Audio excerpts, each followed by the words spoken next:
It's that time again. It's time for another Saturday night special where we talk about everything rockhounding related. Welcome back to the channel, everybody. It's been a little bit. I enjoyed my little break from doing these Saturday night specials, but we're jumping back on this horse and we're going to get right back into it. My time off from it was well spent. I thought I was quite productive in the amount of time that I would typically be thinking about these videos, producing these videos. I did do some other stuff. Let me show you one of the things that I did. Now, it's no secret that I love zeolites. I love zeolites. The zeolite group of minerals is quite up there. And they range from, you know, things like this, okay? Like most people think of zeolites, you think of these fibrous minerals, and that's fairly accurate. There's other ones that are not so fibrous that we can look at and enjoy, like this piece of analcime right here. Well, in the process of learning about these beautiful minerals, I have acquired quite the collection of books, and well, I added one to the collection over this past month. Now, some of the highlights of my zeolite book collection would be, well, of course, my copy of Zeolites of the World from Rudy Chernick. It's an amazing book on natural zeolites, but that is not the only one. Not the only one. I also have Natural Zeolites. This is an older book that I got and read, and it is very scientific. There's a lot of reference material in here, but overall it's a good book, quite dated from, where are we, from the 70s here? I think we're from the 70s. We're going to go with that. Less important than Rudy's book, but still no zeolite library is complete without it. As well, I have 2 copies of Zeolites, the Misunderstood Minerals, and both are special in their own way. This copy, which I adore, is actually a signed copy, which is very cool. It makes me happy to have. And the other copy, well, it's been in a couple of notable people's hands. I acquired this book from Lapidary Dave, who, if you don't watch Lapidary Dave's channel, he is an awesome guy. I hope to eventually meet up with him someday. Maybe in Tucson. Well, you never know. Well, this was a book that he acquired, and this was previously owned, well, I'll blur it. This book was previously owned by a notable collector, Rock Carrier. So to have some piece of collecting history is, well, it's enjoyable. Now, what is the book that I added? It's a hard one. It is a hard book to acquire. I attempted to get this in December, and well, it is here. It's a little magazine-like, or maybe just a softback book, but it is about French zeolites, and of course, well, it's in French. It's in French, which that's a problem. But you can see it's a very nice book. Like, we got a lot of beautiful pictures. There's some maps in here. You know, it's quite good. And well, I translated this book as I need to read every single thing about zeolites. Obviously, in addition to these books, I also have a large catalog of articles and papers. You know, published geological papers, mineralogical papers on the subject. But it's cool to imagine for a second going to France and doing some collecting. Will I get to France and do collecting? Probably not. Would it be fun? Absolutely, it would be fun. I would love to go drive around the French countryside and, well, collect some zeolites. You know, there's even some pictures in here. I think maybe they're in the front here. I'll show you this picture. It's pretty cool. Well, let's see. Let me find this real quick. Okay. Can you imagine for a second? Can you imagine for a second driving around the French countryside, hitting road cuts? That would just be like such an amazing experience to have. So this was a very cool thing to add to my collection of Zéolite books.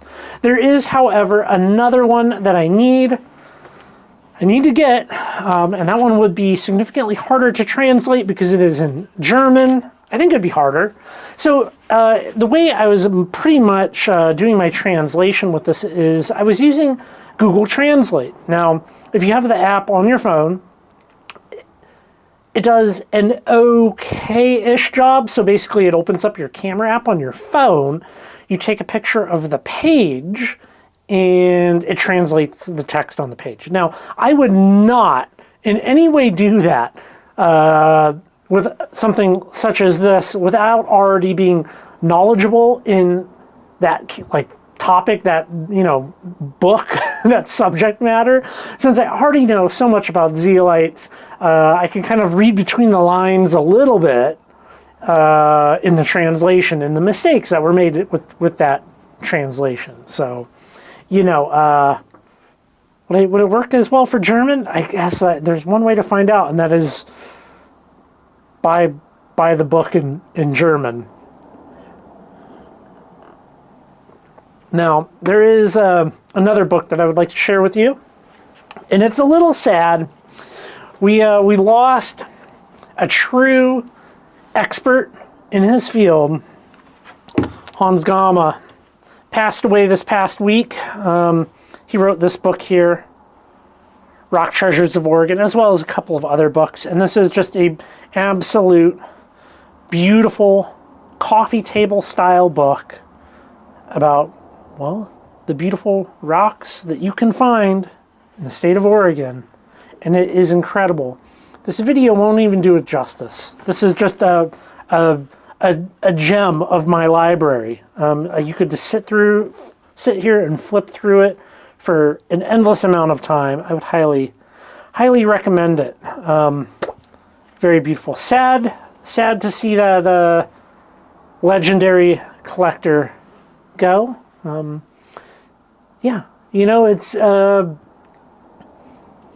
every time we lose somebody in this community, this rock and mineral community, it definitely gives me, I pause a little bit. I pause because I'm like, well, it's a very tight-knit group of people that are highly involved in it. Everybody kind of knows each other, and it kind of makes me reflect upon what I am doing here on this channel and with the website and all the things.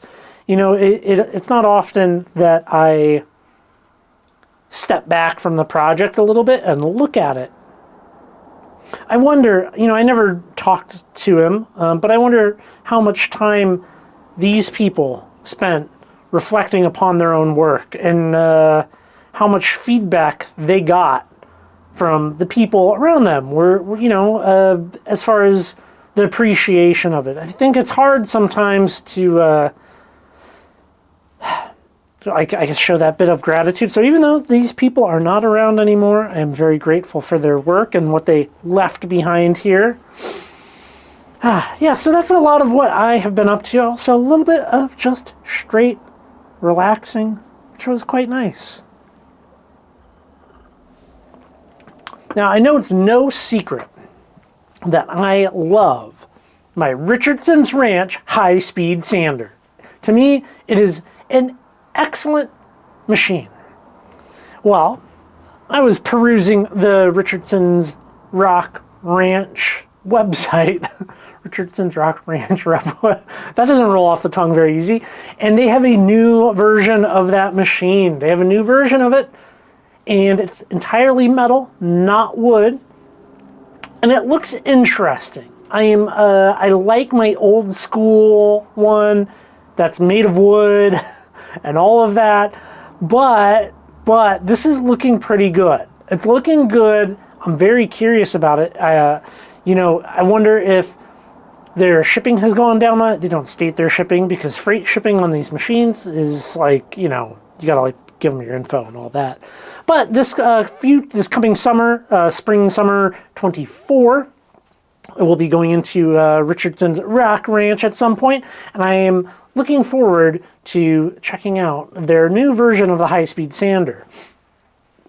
I keep coming back to things such as this because he was, by all accounts, an expert in the field. But he never had to say it. I never saw anything written where he said it. And that brings up another subject that I would like to, that has been stewing in my mind this past month, and that is that whole notion of being an expert. What does that mean? Who gets to say that? You know, who doesn't get to say that? And as a general rule of thumb, I believe that if somebody is leaning on credential or referring to themselves as an expert, they are inherently not an expert. That is not the behavior of somebody that has a high level of proficiency and expertise in a field. You can refer to somebody else as an expert. I could be like Rudy Chernick was an expert in natural zeolites. I don't know if he would have referred to himself as such. And I think there is an important distinction there.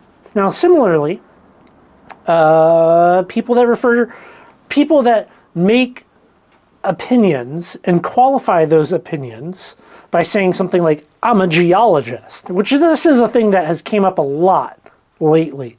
There's been a big trend going, big upward spiking trend of geo-influencers. Now, as with all things, there's some that are really, really good and some that are really, really bad. Generally speaking, the geologists out there who are now producing YouTube videos and TikTok videos and Instagram posts and all that, great, fabulous, fabulous people. Well, other people see that trend, that thing happening, and they want to ride those coattails. So there's been a big uptick in people that, let's say, just have a bachelor's degree in geology, that I wouldn't say are very knowledgeable in the field. And let's be honest, getting your bachelor's degree does not make you an expert, and even a bachelor's degree in geology doesn't really make you a geologist. And I've talked to a number of geologists who are highly educated in the field, and they tend to agree that it's, some states have state certifications. So to be a working geologist, you have to maintain your state certifications. It's not as simple. But I do think if somebody says, listen to me, I'm a geologist, that's the time to not listen to them. It's an interesting time. It's very interesting, isn't it, to be involved in the world of rocks and minerals, and there's so much information out there that, it's overwhelming. It's overwhelming. So be mindful of who you're giving your attention to. You might be being misled. I have yet to be misled by great books such as this or these. So when in doubt, I would lean towards the printed word as opposed to the TikTok, the TikTok words.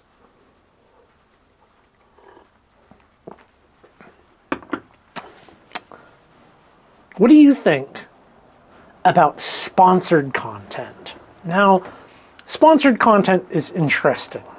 I'm just going to say it. I'm talking about Temu. I'm talking about Temu right here. Temu, they're like, for those of you that don't know, on the surface, they look a lot like Amazon. They're just like an app or a website, and you can just buy stuff. I get so many emails from them trying to be like, let us send you stuff for free so that you make videos. And I made a little highlight list because I think Temu is to be avoided at all costs, by all means. Now, here is the deal that they have extended to me and to other creators out there who are deciding to go with the promotion of them. They send an email And I made a community post about this, by the way, showing their emails. But they are offering $150 in free rocks or minerals from their website in exchange for a dedicated YouTube video plus an integration video. So that would be like an unboxing video, and then a video maybe like I'm cutting and polishing something of theirs. I don't know, something to that effect. And they'll also offer money as well. So generally, I've seen them offer creators different amounts based upon the size of their YouTube channels, ranging anywhere from $200 to $3,500. So that's a lot of money, right? I get it. Now, there's no amount of money on the planet that would make me change my mind on this or work with Temu, and I will tell you why. I will tell you why. Okay, now everything here is entirely provable. I'm not going to show my sources because I spent like several days of my life looking all of this stuff up. I'm going to ask you to trust me on this. Temu, which is a company based out of China, they are a mixture of Amazon and Wish and Alibaba for the most part. Well, they exploit our de minimis shipping system to ship items into America at a loss, or well, at a loss, at a deep discount, cheaper than what me and you could do. They use Uyghur Muslim concentration camps, forced labor camps to produce items. This has been a proven fact. The nice thing about talking about Temu is, it doesn't matter what kind of media you prefer, whether it's mainstream media, independent media, left-leaning, center, right-leaning media. Basically, everybody has something bad to say about Temu. They're actually selling at a loss currently. So I saw one economist's article where they were saying that Temu, on average, is losing about $30 per order because their plan is to run other people out of business and then, raise their prices. That's basically what Amazon did a long time ago with books. Back in the day, when Amazon was only selling books, they undercut the market and then ran booksellers like Barnes & Noble and stuff into the ground and raised their prices after the fact. There's been proof of Temu stealing credit cards and data mining its users. The parent company of it, Pinduoduo, has another app which has collected biometric data from people's phones. So, think about a thumbprint unlock, using the camera on your phone to unlock it, aiming at your face. They're stealing that biometric data. They also use incredibly deceptive marketing practices such as bait and switch listings, fake reviews, gamification of purchasing. They have a MLM style campaign to get new shoppers. And these are some of the reasons why I don't work with companies like Temu, and I would encourage you to not shop with a company like Temu, regardless of the geo-communicator who tells you to do that, because that person was paid for, who knows how much, but those things are enough to make me not like them, not like that company. Now, not all companies are bad, and YouTubers do need to make money. I need to make money, and I have no problem with working with companies, but it is important that they that they align with your values. Now, maybe for some creators, especially in the rock and mineral world, maybe a company like Temu does align with their values, and that's fine. They can have that connection, but I do think it is a company that should be avoided, even if they are selling cheap rocks. Don't get me wrong, I like cheap rocks, but they might be cheap for me and expensive for the rest of the world. So, not worth it. A lot of rocks in this world. Well, thanks for coming by the channel, everybody. Hanging out with me, listening to what I have to say. I appreciate you. And we will leave this one here, and I will catch you in the next video.